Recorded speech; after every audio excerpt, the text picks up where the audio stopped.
Terrassa ha crescut els últims anys entre 25.000 i 30.000 habitants. Això ha provocat, entre d'altres coses, que molts serveis es comencin a veure col·lapsats. Per això la ciutat està engegant una renovació i planificació dels centres d'atenció primària que pugui donar cobertura a les demandes de la població durant els propers anys. El CAP que exemplifica millor la necessitat de renovació és el Rambla, que té a prop de 60.000 habitants, més del doble del que és recomanable en un centre d'aquestes característiques. Aquest és un CAP que, d'una forma molt clara, s'ha de desdoblar.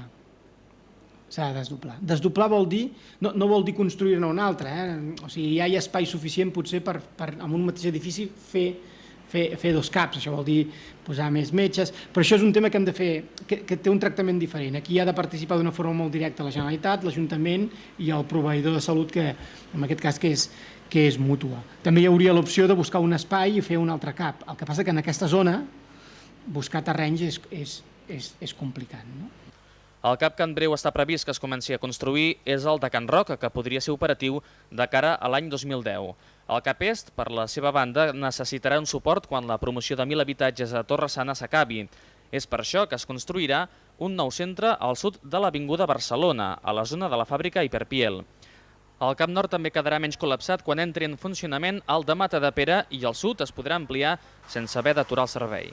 També s'havia parlat d'un centre d'atenció primària a la Cogullada, però aquest de moment està aturat, ja que a la Porta Sud s'hi ha de construir una àrea residencial estratègica amb més de 1.200 habitatges, i aquestes àrees requereixen per definició un CAP. De tot això en farem un document i en farem un pacte de ciutat. O sigui, la Generalitat es comprometrà, nosaltres, evidentment, a cedir els espais i a fer tot el que faci falta, la Generalitat a acceptar aquesta nova planificació, a signar-la, i això és un pas important. O sigui, mani aquí i mani allà, hi haurà un full de ruta pels propers anys. Aquest pacte de ciutat podria signar-se a finals d'any. En tot cas, la reordenació sanitària de Terrassa ha de durar força perquè no està previst que la ciutat creixi tant com ho ha fet els últims anys.